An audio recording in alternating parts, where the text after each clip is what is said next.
ధనస్సు రాశి. ఈ రాశి వారికి రోజు ఆర్థికంగా కొంత కలిసి వస్తుంది.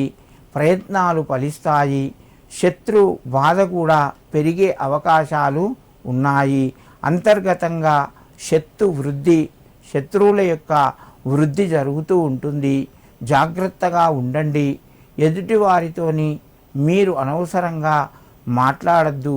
అవసరం మేరకు మాట్లాడండి. మీకు దానివల్ల కొంత అనుకూలంగా ఉంటుంది. ముఖ్యమైన నిర్ణయాలు కొన్ని ఇతరుల యొక్క సలహాలు తీసుకొని నిర్వహించడం వలన అవి మీకు అనుకూలంగా మారుతాయి. ధనస్సు రాశి వారు ఈరోజు శివునికి నెయ్యితో కూడినటువంటి దీపాన్ని వెలిగించండి, లేదా 2 మారేడు దళాలు శివునికి సమర్పించి మీ పనులు ప్రారంభించండి. మీకు మరింత శుభయోగం కలుగుతూ ఉంటుంది.